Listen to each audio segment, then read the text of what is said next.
आप सभी को शुभ प्रभात।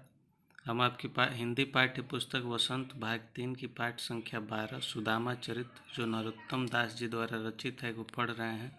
इसके पिछले अंश में कविता के हमने पढ़ा कि किस प्रकार अपनी पत्नी के कहने पर अपनी दरिद्र अवस्था से तंग आकर सुदामा जी कृष्ण से मिलने द्वारिका जाते हैं। वहाँ द्वारपालों से अपना परिचय देते हैं। द्वारपाल जाकर कृष्ण से उनका परिचय देते हैं, रेखा चित्र बताते हैं।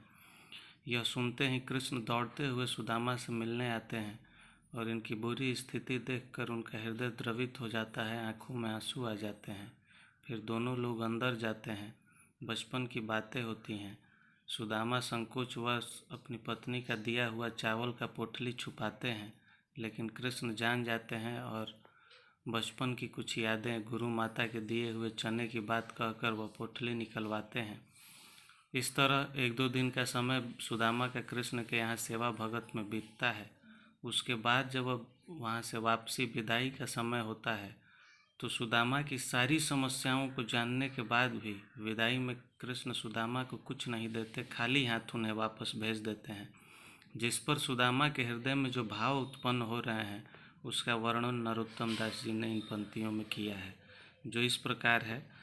वह पुलकनी वह उठ मिलनी वह आदर की बात, वह पठौनी गोपाल की कछु न जानी जात।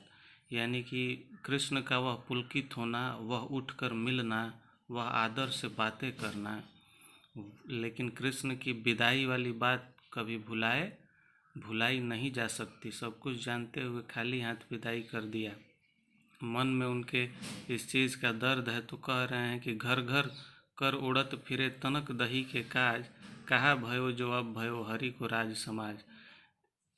यानी ये वही कृष्ण है, यह किसी को क्या देंगे।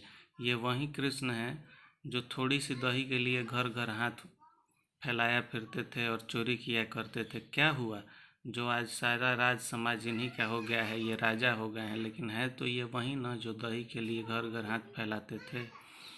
हृदय में उनके दर्द है। हौ आवत नहीं हो तो, यानी अच्छा होता मैं नहीं आता, वाही पाठ्यो ठेली, तो मुझे खाली हाथ वापस नहीं जाना पड़ता। ये विदाई, अपमानजनक विदाई नहीं मिलती। अब कहियो समझाए के बहुधन धरो सकेली। कह रहे हैं कि इतना सारा विपुल धन, बहुत सारा धन रखने के बाद भी अब मुझे समझा कर कह रहे हैं कि मैं किसी को कुछ दे नहीं सकता। यानी कि उनके सुदामा के मन में इस बात का दर्द है और व्यंग है कि इतना सब धन भर भर के रखे हैं, बहुत सारा धन, इसके बाद भी मुझे समझा रहे हैं कि मैं किसी को कुछ दे नहीं सकता। देने लेने वाला ईश्वर है, मुझी से माया की बात कर रहे हैं। इनका मिलना, इनका आदर देना, इनका विदाई देना मैं कभी भूल नहीं पाऊंगा। ये वही कृष्ण है जो थोड़ी सी दही के लिए घर घर हाथ फैलाते थे और आज ये सारा राज समाज इन्हीं का हो गया है। तो क्या हो गया, अच्छा होता कि मैं इनके यहाँ नहीं आता तो इस तरह खाली हाथ विदाई नहीं सहनी पड़ती। ये सब सोचते हुए सुदामा जी अब विदाई के बाद वापस जा रहे हैं।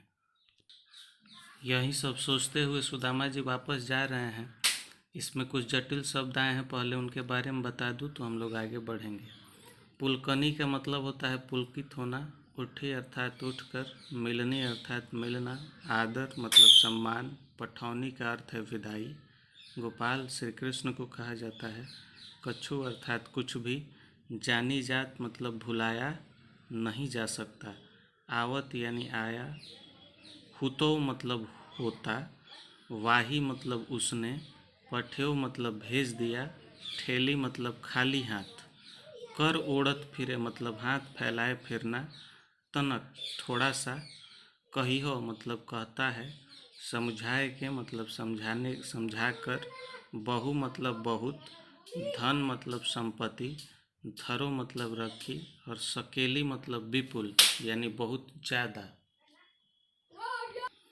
ऐसे ही अपमान की बातें सोचते हुए फिर जंगल के रास्ते सुदामा जी बढ़ते जा रहे हैं।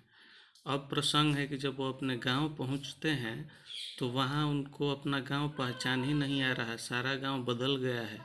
उनके मन में भ्रम की स्थिति पैदा हो जाती है। तब क्या वो कहते हैं, वैसे ही राज समाज बने, गजबाज घने मन संभ्रम छायो, कै धो परयो कहु मारग भूली, की फेरी के मैं कब द्वारिका आयो। कह रहे हैं कि बिल्कुल वैसा ही राज समाज, उसी तरह गज अर्थात हाथी होता है और बाजी अर्थात घोड़ा, वैसा ही राज समाज उसी तरह से बहुत सारे हाथी घोड़े मन पर भ्रम छा गया है। कहीं मैं मन में सोचते सोचते मार्ग भूली कर, कहो पर्यो कहूँ मार्ग भूली, कहीं मैं मार्ग भूल करके कि फिर क्या मैं अब द्वारिका आयो, कहीं मैं फिर घूमते फिरते द्वारिका तो नहीं आ गया।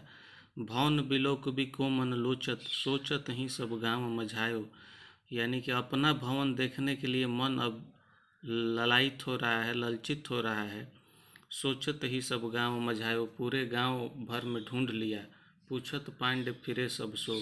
अब सुदामा जी सब लोगों से पूछ रहे हैं कि यहाँ सुदामा पांडे का घर था, किसी ने देखा है। पूछत पांडे फिरो सब सो, पर झोपड़ी कहूँ खोज न पायो। सभी लोगों से बहुत बार ये पूछने के बाद भी कि यहाँ सुदामा पांडे का घर था, किसी ने देखा है, और कई बार गांव के गोल गोल चक्कर लगाकर भी सुदामा अपना घर ढूंढ नहीं पाते हैं। क्योंकि श्री कृष्ण की कृपा से पूरे गांव का कल्याण हो गया है और सब कुछ बदल सा गया है। सभी झोपड़ियां महल बन गई हैं, सबके द्वार पर हाथी घोड़े आ गए हैं। सुदामा चकित हैं, उन्हें यह भ्रम हो रहा है कि कहीं ऐसा तो नहीं, बिल्कुल सब कुछ द्वारिका जैसा लग रहा है, वैसा ही महल, वैसे ही घोड़े हाथी। एक भ्रम जैसा मन पे हो गया है, कहीं ऐसा तो नहीं कि मैं रास्ता भूल कर फिर द्वारिका ही आ गया। सोचते सोचते अपना घर तो मिल ही नहीं रहा, सबसे अपना पता और नाम भी पूछ लिया, कितना ढूंढा फिर भी मेरा घर मुझे दिखाई नहीं दे रहा है। अब इसमें भी जो कुछ जटिल शब्द हैं वो मैं आपको बता दे रहा हूँ। जटिल शब्दों को आप लोग एक जगह लिख लीजिएगा और उसके बाद इस कविता के भावार्थ को सुनिएगा, समझ आएगा। वैसा ही मतलब वैसा ही, राज समाज मतलब पूरा स्थान, पूरा गांव, गज बाजी मतलब हाथी घोड़े, घने मतलब बहुत, संभ्रम मतलब कि भ्रम छा जाना मन के ऊपर, कैधो मतलब या तो या अथवा जो भी है, पर्यो मतलब पड़ गया हूँ, मार्ग मतलब रास्ता, भूली मतलब भूल कर, फिरे मतलब फिर से दोबारा, भवन मतलब भवन घर अपना, बिलोकिबे मतलब देखने के लिए, लोचत मतलब ललचाना, और गांव मझाया मतलब गांव भर में छान मारना, बहुत ज़्यादा ढूंढना, अथक प्रयास करना घर ढूंढने का। तो इस तरह से कई बार प्रयास करने के बाद भी सुदामा जी को उनका घर नहीं मिलता। अंत में जब सुदामा जी को अपना घर मिल जाता है और सब कुछ उनके जीवन में बदल जाता है, जिस मकसद से वह कृष्ण के पास गए हैं, बिना इनके मुंह खोले और बिना इन पर यह एहसान जताए कि सुदामा तुम गरीब हो और मैं तुम्हारी दरिद्रता देखकर हैरान हूँ, इस वजह से ये धन दौलत ले जाओ, तो इससे मित्र के मन में हीन भावना उत्पन्न होती। इसलिए कृष्ण ने यह आभास भी नहीं होने दिया सुदामा को कि मैं तुम्हारी मदद कर रहा हूँ, और इनके आने से पहले ही इनके नगरी का पूरा काया पलट कर दिया। अब सुदामा का जीवन बदल चुका है। अब सुदामा गरीब ब्राह्मण नहीं हैं, पूरी तरह से उनका जीवन आनंद में गुजर रहा है। तब की पंक्तियाँ हैं। अब क्या भाव है, सुदामा जी कह रहे हैं कि कै वह टूटी सी छानी हथी, कह कंचन के अब धाम सुहावत, कै पग में पनही न हती, कहले गजराज हूँ ठाढ़े महावत। कह रहे हैं कि किसी के द्वारा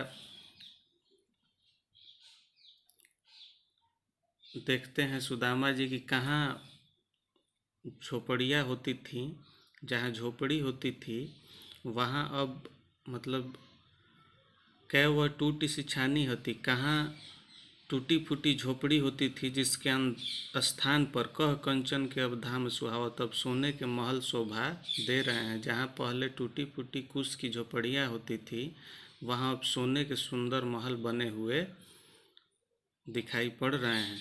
कै पग में पनही न हती, कहाँ पैर में पहनने के लिए जूता भी नहीं था। पनही का अर्थ जूता होता है। कहाँ पैर में पहनने के लिए जूता भी नहीं था। कहले गजराज हूँ ठाढ़े महावत, कहाँ हाथी लेकर द्वार पर महावत खड़ा है सफ़र कराने के लिए। गजराज हूँ मतलब हाथी होता है और महावत मतलब हाथी का को चलाने वाले को महावत कहते हैं। तो वो दरवाजे पर खड़ा है। ठाढ़े मतलब कि कहाँ पहनने को जूता नहीं था, कहाँ अब दरवाजे पर महावत हाथ बांधे खड़ा है कि चलिए हाथी का सैर कराता हूँ। भूमि कठोर पे रात कटे, कह कोमल सेज पे नींद ना आवत। कहाँ कठोर भूमि पर रात कटती थी, नीचे ही बिछा कर सो जाते थे या बिना बिछाए भी। और कहाँ अब कोमल सेज मिलती है जिस पर नींद भी नहीं आती। कै जुरतो नहीं को दुसवा, प्रभु के प्रताप ते दाख न भावत। कहाँ खाने को मोटा अनाज, कोदो मतलब होता है मोटा और सवा मतलब अनाज, कहाँ खाने के लिए मोटा अनाज भी नहीं मिलता था। और श्री कृष्ण के प्रताप से, प्रभु अर्थात श्री कृष्ण की कृपा से, प्रताप से आज अंगूर भी अच्छे नहीं लगते। दाख का अर्थ होता है अंगूर ब्रज भाषा में। तो कह रहे हैं कि कहाँ अब अंगूर भी अच्छे नहीं लगते, मतलब कहाँ एक जगह जब मांगने गए थे श्री कृष्ण से तो जो कुछ था, और जब वापस आए तो ज़िंदगी इस तरह से बदल गई श्री कृष्ण की कृपा से कि कहाँ टूटी हुई मड़ई होती थी, झोपड़ी होती थी, उसके जगह अब सोने के महल हो गए। कहाँ पहनने को जूता भी नहीं होता था, वहाँ अब हाथी पर सैर कराने को महावत खड़ा है हाथी लेकर। कठोर भूमि पर रातें कटती थी, अब कोमल बिस्तर है जिस पर कि नींद भी नहीं आती। यानी कि जिस चीज़ की भी हमें आदत लग जाती है वही हमारे लिए सुख होता है। जो भूमि पे सोता है उसे गद्दे पर नींद नहीं आती। कहाँ मोटा अनाज भी खाने को नसीब नहीं होता था, भिक्षा मांगनी पड़ती थी। और अब इतना अन्न धन श्री कृष्ण की कृपा से भर गया है कि मीठे अंगूर भी अच्छे नहीं लगते। इस प्रकार यह कविता समाप्त होती है। इसे बार बार इसके भावार्थ को आप लोग सुनिएगा और इसके जटिल शब्दों का संग्रह एक जगह जो मैंने बोला है उसे लिख लीजिएगा और याद कीजिएगा। इस अंश में भी कुछ कठिन शब्द थे, जैसे कि कै मतलब कहाँ, छानी का अर्थ होता है झोपड़ी, हती मतलब होती, कह मतलब कहाँ, कंचन अर्थात सोना का, धाम अर्थात भवन, पग मतलब पाँव, पनही अर्थात पहनने वाला जूता, गजराजहू मतलब हाथियों के हाथी, ठाढ़े मतलब खड़े, महावत मतलब हाथी पर सवारी कराने वाला, हाथी को चलाने वाला, कठोर मतलब सख्त, कटय मतलब रात काटना कटना, जुरतो मतलब मिलना प्राप्त होना, कोदो मतलब मोटा, शवा मतलब अनाज, प्रताप अर्थात कृपा, और दाख का मतलब होता है अंगूर। इस तरह यह कविता समाप्त होती है। धन्यवाद।